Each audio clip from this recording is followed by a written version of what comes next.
વાલા વિદ્યાર્થી ભાઈ બહેનો, ધોરણ 12 આંકડાશાસ્ત્રના બીજા પાઠ્યપુસ્તકમાં પ્રકરણ 2 યાદચ્છિક ચલ અને અસતત સંભાવના વિતરણમાં આપણે અત્યારે ભાગ ત્રીજો, એમાં આજે અસતત ચલના સંભાવના વિતરણના ઉદાહરણ.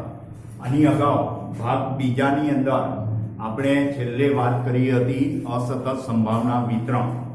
એના માટે એક ઉદાહરણ પહેલું પણ ભાગ 2 ની અંદર આપણે વાત કરી હતી. એની અંદર ચલની કિંમત માટે, એ ચલની કિંમત માટે અસતત ચલનું સંભાવના વિતરણ માટે યોગ્ય કિંમત છે કે નહીં એ નક્કી કરો, એવું આપણે ભાગ 2 માં ઉદાહરણ પહેલામાં આપણે વાત કરી હતી.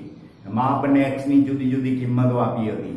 આપણે અસતત સંભાવના વિતરણ માટેની જે 2 શરતોની મેં છેલ્લે વાત કરી હતી કે જે એક્સની કિંમતો એની સંભાવનાનો સરવાળો આપણે લઈએ, એટલે કે sigma P X, sigma P of X એ કેટલો થવો જોઈએ? 1. બીજું, એ એક્સ ચલની સંભાવનાની કિંમતો 0 થી કેવી મોટી હોવી જોઈએ. આ 2 શરતોનું પાલન.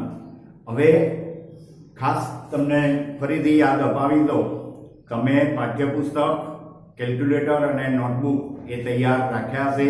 દરેક વખતે અગાઉ પણ મેં તમને સૂચના આપી હતી, હવે વારે ઘડીએ સૂચના નહીં આપું કે જ્યારે જ્યારે આપણે આંકડાશાસ્ત્રનો અભ્યાસ કરીએ ત્યારે પાઠ્યપુસ્તક, નોટ અને કેલ્ક્યુલેટર અવશ્ય સાથે રાખવું. હવે આ ભાગ 3 ની અંદર ઉદાહરણ બીજું, એના વિશે આપણે વાત કરવાની છે કે નીચે આપેલ વિતરણ એ અસતત ચલનું સંભાવના વિતરણ ક્યારે બને તે નક્કી કરો અને x બરાબર 2 માટેની સંભાવના મેળવો. અહીંયા આગળ જે x ચલની સંભાવના માટે તમને રકમમાં આપ્યું છે c ગુણ્યા 1/4 નો x ઘાત. હવે અહીંયા આગળ આ અસતત ચલનું સંભાવના વિતરણ બને અને x બરાબર 2 માટેની સંભાવના મેળવવાની કઈ છે. તો આની અંદર આપણને આજે x ની સંભાવનાનું જે સૂત્ર છે, જે રકમમાં આપેલું છે, એમાં x બરાબર પહેલા તો 1 મૂકીશું, ત્યાર પછી x બરાબર 2, x બરાબર 3 અને x બરાબર 4 મૂકી અને કિંમતો મેળવીશું.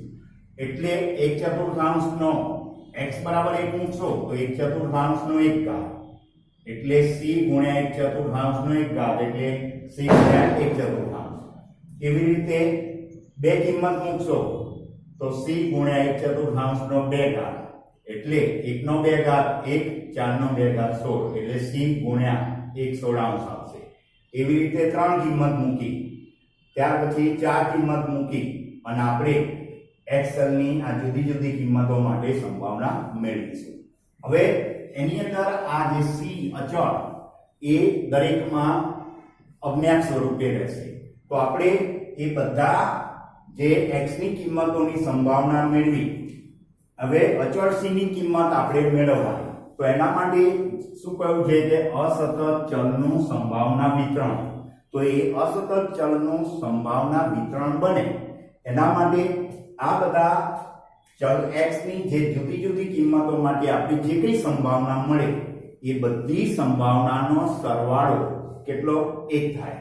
1 લઈ અને આપણે એ અચળ c ની કિંમત મેળવવાની. એ અચળ c ની કિંમત મેળવ્યા પછી x બરાબર 2 માટે સંભાવના મેળવવાની કઈ છે, એટલે x બરાબર 2 મૂકી અને અચળ c ની કિંમત પણ મેળવી દીધેલી છે. તો એ c ની કિંમત અને x ની જગ્યાએ 2 મૂકી અને આપણે એનો જવાબ મેળવીશું. તો પહેલા આપણે x બરાબર 1 મૂકીએ. x બરાબર 1 મૂકતા તો p of 1 x ની જગ્યાએ 1 બરાબર c 1/4 નો x એટલે 1 ઘાત, એટલે c 1/4 નો 1 ઘાત એટલે 1/4. એવી રીતે x બરાબર 2 મૂકીએ.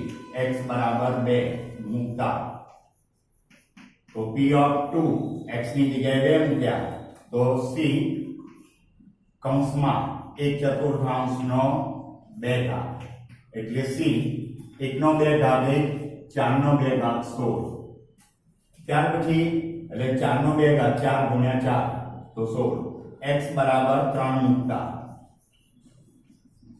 તો p of 3 બરાબર c 1/4 નો 3 ઘાત તો c 1 નો 3 ઘાત 1 4 નો ઘન 64 એવી રીતે x ની કિંમત 4 મૂકીશું તો x બરાબર 4 મૂકતા તો p of 4 બરાબર c 1/4 નો 4 ઘાત તો c 1 નો 4 ઘાત 1 4 નો 4 ઘાત 4 ગુણ્યા 4 ગુણ્યા 4 ગુણ્યા 4 ચોકું ચોકું 16 ગુણ્યા 4 64 ગુણ્યા 4 256 કેલ્ક્યુલેટર થી તમે આ મેળવી લેવાના 4 ગુણ્યા 4 કેટલી વખત 4 વખત 4 નો 4 સાથે 4 વખત ગુણાકાર કરવાનો તો 1/256 આ રીતે x ની જુદી જુદી કિંમતો માટે આપણે સંભાવનાઓ મેળવી p of 1 ની કિંમત 2 ની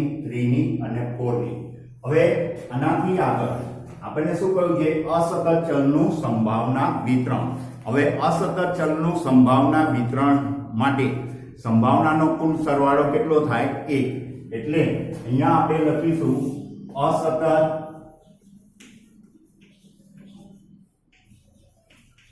ચલના સંભાવના વિતરણ માટે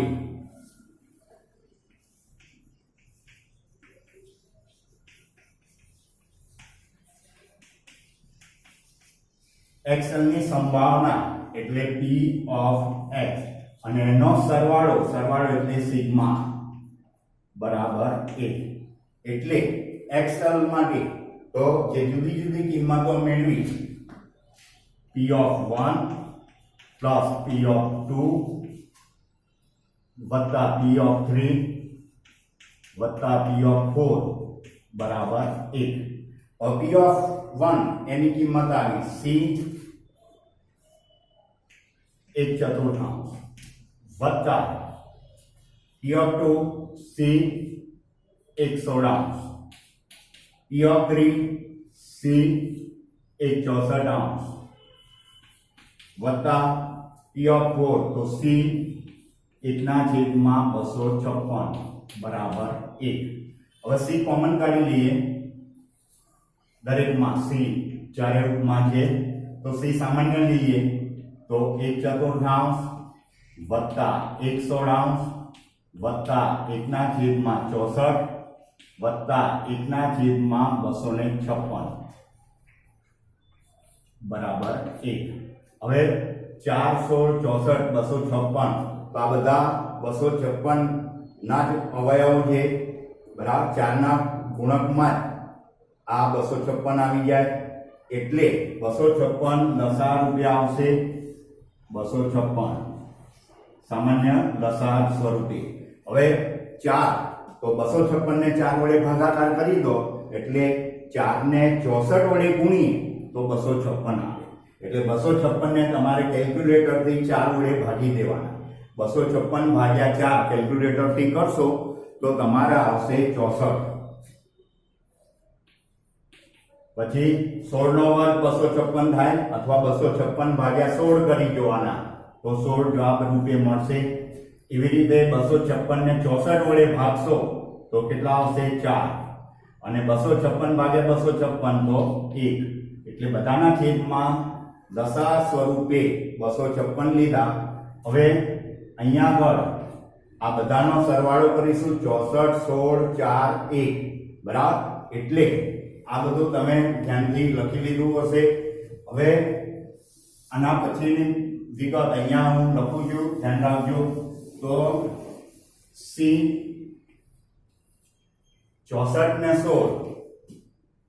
સરવાળો કરીશું 80 80 + 4 84 + 1 85 તો 85/256 બરાબર 1 આપણે અહીંયા c ની કિંમત મેળવવાની છે એટલે c બરાબર 256 ઉપર 1 ની જોડે ગુણાશે અને 85 છેદમાં ભાગાકારમાંથી ગુણાકારમાં બરાબર એટલે કે છેદ અંશમાં જશે ને અંશ છેદમાં આવશે એટલે 1 ગુણ્યા 256 તો 256 છેદમાં 85.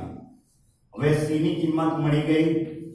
c ની કિંમત 256 છેદમાં 85 એટલે આ આપણો પહેલો જવાબ કે નીચે આપેલ વિતરણ એ અસતત ચલનું સંભાવના વિતરણ ક્યારે બને તો જ્યારે c ની કિંમત 256 છેદમાં 85 હોય ત્યારે આ બધી સંભાવનાઓનો સરવાળો 1 થાય એટલે એના ઉપરથી આપણે શું કહી શકીએ કે c બરાબર 256 છેદમાં 85 માટે બરાબર એ કિંમત માટે એ અસતત ચલનું સંભાવના વિતરણ બને એટલે c બરાબર 256 છેદમાં 85 માટે આપેલ વિતરણ આ રીતે તમારે છેલ્લે એનો જવાબ લખી દેવાનો. આપેલ વિતરણ એ અસતત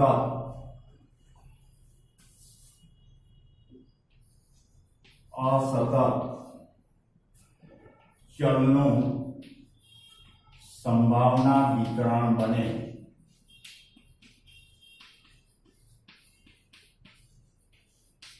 હવે બીજો પ્રશ્ન હતો x બરાબર 2 માટેની સંભાવના મેળવો.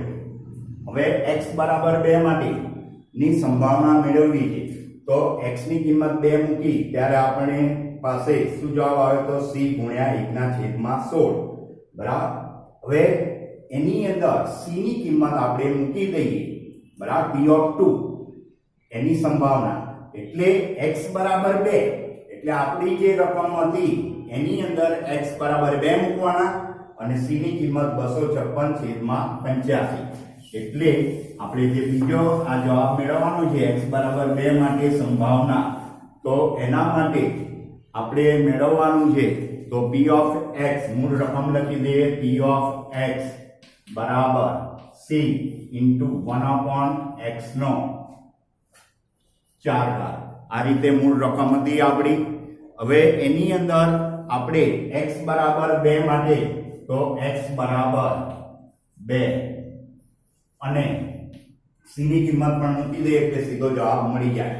c બરાબર 256 છેદમાં 85 મૂકતા તો p ઓફ 2 c ની કિંમત 256 છેદમાં 85 c ની કિંમત મૂકી ગુણ્યા 1 x ની જગ્યાએ 2 અને એનો 4 ઘાત એટલે 256 છેદમાં 85 1 નો 4 ઘાત 1 2 નો 4 ઘાત 16 એટલે p ઓફ 2 એનો જવાબ આવશે 256 એકા 256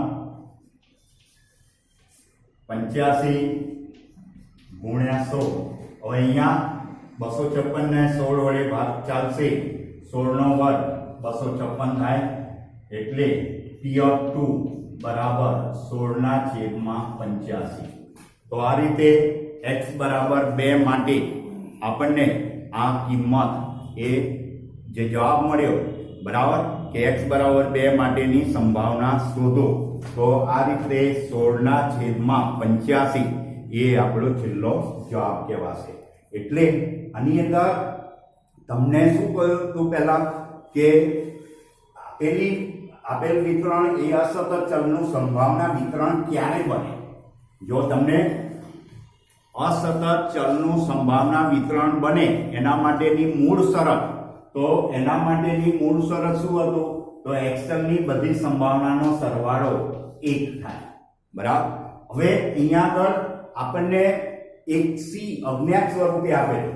કોઈ વખતે તમને અચળની કિંમત આપી દીધી હશે અથવા એવું કહે કે અચળની કિંમત શોધો અજ્ઞાત c કે k આવી રીતે કહેશે તો એમાં તમારે આ રીતે અજ્ઞાતની કિંમત શોધવાની x ની જેટલી કિંમતો આપી હોય અને એમાંથી કોઈ ચોક્કસ કિંમત માટે સંભાવના કહેશે અથવા અહીંયા જે x ની કિંમતો 1 2 3 4 હવે તમને x ની પરફેક્ટ 2 એટલી કઈ પણ એવું કહેશે p of x greater than equal to 2 આવું કે તો 2 માટે જેવી રીતે 2 માટે એકલા માટે શોધ્યું તો 2 માટે શોધવાનું, 3 માટે સંભાવના શોધવાની અને 4 માટે, અને એની સંભાવનાનો સરવાળો આપણે મેળવવાનો.